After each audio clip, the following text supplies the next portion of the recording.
بە سپۆنسەری ئینستیتوتی داکۆ و بە هاوبەشی شاعری مەزن شێرکۆبێکەس و هەڵۆ شێرکۆبێکەس بەرهەمێکی دوێتی هاوبەشی گفتوگۆی شعری کە بۆ ڕۆژئاوا نووسراوە بە ناوی نامەیەک لە باشوورەوە بۆ ڕۆژئاوا بڵاوکرایەوە. لەلایەن بڕیار فەتاح هەواکاری هونەریەکانی بۆ ئەنجامدرا و دکتۆر دانا ئەحمەد وەریگەراوەتە سەر زمانی عەرەبی و دکتۆر شیروان میرزا وەریگەراوەتە سەر زمانی ئینگلیزی. هەر دوێنێ ئاوا بۆم خوێندنەوە،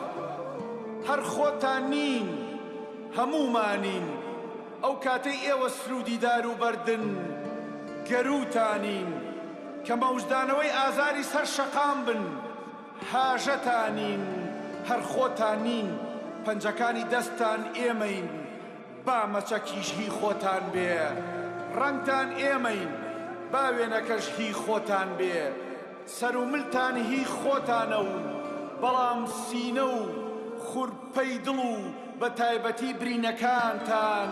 هی ئێمەن. چوار جۆچکەلەین و یەک دڵین، چوار پەنجەرەین و یەک ماڵین، چوار کارێزین و یەک باخچە و چوار هەنگاوین و یەک ڕێگا. کوڕم پیان بڵێ هەر خۆتان نین تەماشاکەن درەختێکتان لێ ئەکوژن، بن لە کەرکووکەوە بەژنی سەوزی درەختەکەم خوێنی لێ دێ، کڵپەیەکتان لێ ئەگیرێ بن لە سابڵاخەوە هەناسەی ژوورم تەنگ ئەبێ، لە لای ئێوە کانیەکی بچوو بگری